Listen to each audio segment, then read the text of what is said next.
Welcome back to my channel. Let's do it with Ash. എല്ലാവർക്കും happy Christmas ആശംസിക്കുന്നു. Christmas ട്രീയുടെ video എല്ലാവരും കണ്ടു എന്ന് പ്രതീക്ഷിക്കുന്നു. ഇന്നത്തെ വീഡിയോ ഞാൻ കാണിക്കുന്നത് 2 പേപ്പർ കപ്പ് കൊണ്ട് എങ്ങനെ സാന്റാക്ലോസിനെ ഉണ്ടാക്കുന്നത് എങ്ങനെയെന്നാണ്. ഈ ഒരു സാന്റാക്ലോസിനെ ഉണ്ടാക്കണമെന്ന് നിങ്ങൾക്കും ആഗ്രഹമില്ലേ? അപ്പോൾ എൻ്റെ വീഡിയോ ഒന്ന് കണ്ടു നോക്കൂ, ഇതെങ്ങനെയാണ് ഉണ്ടാക്കുന്നതെന്ന്. പേപ്പർ കപ്പ് ഉപയോഗിക്കുമ്പോൾ വൈറ്റ് കളർ കപ്പ് ഉപയോഗിക്കുന്നതായിരിക്കും കുറച്ചുകൂടി നല്ലത്. ആദ്യമായി സാന്റാക്ലോസിന്റെ ബോഡിയാണ് ഉണ്ടാക്കുന്നത്. അതിനുവേണ്ടി ഈ ഒരു പേപ്പർ കപ്പിൽ നമുക്ക് റെഡ് പേപ്പർ കൊണ്ടൊന്ന് കവർ ചെയ്തെടുക്കണം. റെഡ് കളർ പേപ്പറിന് വേണ്ടി അധികം തിക്നെസ് ഇല്ലാത്ത A4 സൈസ് പേപ്പറാണ് ഇവിടെ യൂസ് ചെയ്യുന്നത്. ആദ്യം ഒരു സ്കെയിൽ ഉപയോഗിച്ച് ഈ കപ്പിന്റെ ലെങ്ത് ഒന്ന് മെഷർ ചെയ്തെടുക്കണം. അതിനുശേഷം റെഡ് പേപ്പറിലോട്ട് ഈ മെഷർമെന്റ് മാർക്ക് ചെയ്തതിന് ശേഷം നമുക്ക് ഈ പേപ്പർ ഒന്ന് കട്ട് ചെയ്തെടുക്കണം. ഇനി ഈ റെഡ് കളർ പേപ്പർ നമുക്ക് ഈ കപ്പിലോട്ടൊന്ന് ഒട്ടിച്ചു കൊടുക്കാം. കപ്പിന്റെ താഴെയുള്ള പോർഷൻ കവർ ചെയ്യുമ്പോൾ ഇതേപോലെ ഒരു സിസർ കൊണ്ട് കട്ട് ചെയ്ത് കൊടുത്തതിന് ശേഷം അത് ഫോൾഡ് ചെയ്ത് വെച്ചാൽ അത് നീറ്റായിട്ട് നമുക്ക് കവർ ചെയ്യാൻ പറ്റും. റെഡ് കളർ പേപ്പർ ഒട്ടിച്ചതിന് ശേഷം നമുക്ക് ഈ രണ്ടാമത്തെ കപ്പ് ഫെവിക്കോൾ ഉപയോഗിച്ചൊന്ന് ഒട്ടിച്ചെടുക്കാം.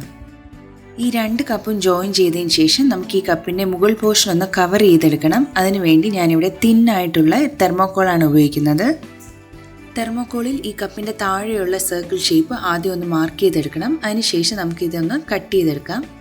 ഇതേപോലെ ഒരു സർക്കിൾ കട്ട് ചെയ്തെടുത്ത ശേഷം നമുക്ക് ഈ കപ്പിനകത്ത് ഫെവിക്കോൾ ഉപയോഗിച്ച് ഇതൊന്ന് ഒട്ടിച്ചെടുക്കണം.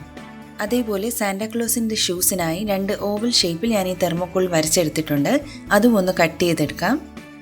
കട്ട് ചെയ്തെടുത്ത ഈ 2 ഷൂസും നമുക്ക് ബ്ലാക്ക് കളർ കൊണ്ടൊന്ന് പെയിന്റ് ചെയ്തെടുക്കണം. ബാക്ക് സൈഡും ഫ്രണ്ട് സൈഡും ഒരേപോലെ ബ്ലാക്ക് കളർ കൊണ്ടൊന്ന് പെയിന്റ് ചെയ്തെടുക്കാം. ഷൂസിൻ്റെ ബാക്ക് പോർഷൻ പെയിൻറ് ചെയ്യാനായി ഇതേപോലെ തെർമോക്കോളിൽ ഒരു ടൂത്ത് പിക്ക് ഇൻസേർട്ട് ചെയ്തതിന് ശേഷം പെയിൻറ് ചെയ്താൽ നമുക്ക് നീറ്റായിട്ട് പെയിൻറ് ചെയ്യാവുന്നതാണ്. ഇനി നമുക്ക് ഈ സാൻഡയുടെ ഫേസ് ആണ് ഉണ്ടാക്കേണ്ടത്. അതിനുവേണ്ടി ഞാനിവിടെ ഫ്രഷ് ടിൻറ്റ് എന്ന എഴുതിയ പെയിൻ്റാണ് ഞാനിവിടെ യൂസ് ചെയ്യുന്നത്. ഈ പെയിൻറ് ഉപയോഗിച്ച് നമുക്ക് ഫേസിൻ്റെ പോർഷൻ വരുന്ന ഭാഗത്ത് ആദ്യം ഇതൊന്ന് പെയിൻറ് ചെയ്തെടുക്കണം. ഫേസ് പെയിൻറ് ചെയ്തതിന് ശേഷം നമുക്ക് ഫേസിലെ ഫീച്ചേഴ്സ് കോട്ടൺ ഉപയോഗിച്ചൊന്ന് ഒട്ടിച്ചെടുക്കണം. ആദ്യം നമുക്ക് പിരികവും നോസും അതേപോലെ മീശയുടെ പോർഷനും ഒന്ന് ഒട്ടിച്ചെടുക്കണം. കോട്ടൺ ഉപയോഗിച്ച് ഒട്ടിച്ചു കൊടുത്തതിന് ശേഷം നമുക്ക് ഐസിൻ്റെയും ലിപ്സിൻ്റെയും പോർഷൻ ഒന്ന് വരച്ചെടുക്കണം. ഐസിൻ്റെ പോർഷൻ വരയ്ക്കുമ്പോൾ ഓവൽ ഷേപ്പിലുള്ള ഐസ് വരയ്ക്കുന്നതായിരിക്കും കുറച്ചുകൂടെ ഭംഗി.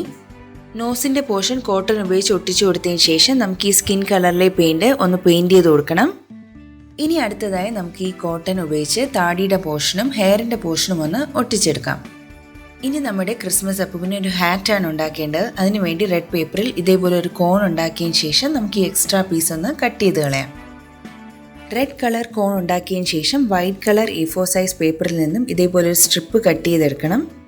അതിനുശേഷം ഈ വൈറ്റ് കളർ സ്ട്രിപ്പ് നമുക്ക് ഈ ഹാറ്റിൻ്റെ അറ്റത്തായിട്ടൊന്ന് ഒട്ടിച്ചു കൊടുക്കണം. സാന്റാക്ലോസിൻ്റെ ഹാറ്റ് ഇവിടെ റെഡി ആയിട്ടുണ്ട്. മുകളിലത്തെ പോർഷൻ ഞാൻ കുറച്ച് കോട്ടൺ ഒട്ടിച്ചു കൊടുത്തിട്ടുണ്ട്. അതേപോലെ ഹാറ്റിനകത്ത് കുറച്ച് ഫെവിക്കോൾ അപ്ലൈ ചെയ്തതിന് ശേഷം നമുക്കിതൊന്ന് ഫിക്സ് ചെയ്ത് കൊടുക്കാം. ഹാറ്റ് ഫിക്സ് ചെയ്തതിന് ശേഷം സാന്റാക്ലോസിൻ്റെ ഷൂസാണ് നമുക്കിനി ഒട്ടിച്ചു കൊടുക്കേണ്ടത്. കപ്പിൻ്റെ താഴത്തെ പോർഷനിൽ തെർമോക്കോൾ ഒട്ടിച്ച ഭാഗത്ത് ഈ ഷൂസ് ഫെവിക്കോൾ കൊണ്ട് നമുക്കൊന്ന് അറ്റാച്ച് ചെയ്തെടുക്കണം. ഇനി നമ്മുടെ സാന്റാക്ലോസിന് 2 കൈയാണ് ഉണ്ടാക്കേണ്ടത്. അതിനുവേണ്ടി റെഡ് പേപ്പറിൽ ഇതേപോലെ ഒന്ന് കട്ട് ചെയ്തെടുക്കണം. കട്ട് ചെയ്ത് 2 സ്ട്രിപ്പ് പോലെ എടുക്കുക. അതിനുശേഷം ഈ ഒരു സ്ട്രിപ്പ് ഇതേപോലെ ഒന്ന് റോൾ ചെയ്ത് കൊടുക്കണം. റോൾ ചെയ്തതിന് ശേഷം നമുക്കിതൊന്ന് ഫെവിക്കോൾ കൊണ്ടൊന്ന് ഒട്ടിച്ചെടുക്കാം. കൈയുടെ പോർഷൻ റോൾ ചെയ്തതിന് ശേഷം വൈറ്റ് കളർ സ്ട്രിപ്പ് 2 കൈയുടെ എൻഡിലും ഇതേപോലെ ഒന്ന് ഒട്ടിച്ചു കൊടുക്കണം. അതിനുശേഷം നമുക്ക് ഫെവിക്കോൾ ഉപയോഗിച്ച് ഈ ബോഡി പാർട്ടിൽ നിന്ന് ഒട്ടിച്ചെടുക്കാം. സാന്റാക്ലോസിന് ഒരു ബെൽറ്റ് കൂടി നമുക്ക് ഉണ്ടാക്കാം. അതിനുവേണ്ടി ബ്ലാക്ക് കളറിലെ സ്ട്രിപ്പ് ഇതേപോലെ എടുക്കുക. അതിനുശേഷം ഈ ഒരു പോർഷനിൽ ഇതൊന്ന് സ്റ്റിക്ക് ചെയ്ത് കൊടുക്കണം. ബെൽറ്റിൻ്റെ നടുക്കത്തെ പോർഷൻ ഒട്ടിക്കാനായി ഗ്ലിറ്റർ പേപ്പറിൽ ഇതേപോലെ കട്ട് ചെയ്ത് കൊടുത്തതിന് ശേഷം നമുക്ക് ഒട്ടിക്കാവുന്നതാണ്. ഇനി നമുക്ക് ഈ കൈയും ബെൽറ്റും ഒന്ന് ഒട്ടിച്ചെടുക്കാം. ഇപ്പം നമ്മുടെ സാന്റാക്ലോസ് റെഡി ആയിട്ടുണ്ട്. ബട്ടൻ്റെ പോർഷനായി ബ്ലാക്ക് കളർ പെയിൻറ് കൊണ്ട് ഞാനിവിടെ ഡോട്ട്സ് മാർക്ക് ചെയ്ത് കൊടുത്തിട്ടുണ്ട്. ഈ ഒരു സാന്റാക്ലോസ് എല്ലാവർക്കും ഇഷ്ടപ്പെട്ടു എന്ന് വിചാരിക്കുന്നു. അപ്പോൾ ഇത്തവണത്തെ ക്രിസ്മസിന് ക്രിസ്മസ് ട്രീയുടെ അടുത്ത് വെക്കാനായി ഈ ഒരു സാന്റാക്ലോസ് നിങ്ങളെല്ലാവരും ഒന്ന് ട്രൈ ചെയ്ത് നോക്കുക. പേപ്പർ കപ്പ് കൊണ്ടുള്ള ഈ ഒരു സാന്റാക്ലോസ് നിങ്ങൾക്ക് ഇഷ്ടമായെങ്കിൽ എൻ്റെ വീഡിയോയുടെ താഴെ ഒന്ന് കമൻറ്റ് ചെയ്യുക. അതേപോലെ എൻ്റെ ചാനൽ സബ്സ്ക്രൈബ് ചെയ്യാത്തവരുണ്ടെങ്കിൽ ഒന്ന് സബ്സ്ക്രൈബ് ചെയ്യുക. അപ്പോൾ മറ്റൊരു വീഡിയോയുമായി നമുക്ക് വീണ്ടും കാണാം. അതുവരേക്കും എല്ലാവർക്കും ബായ്.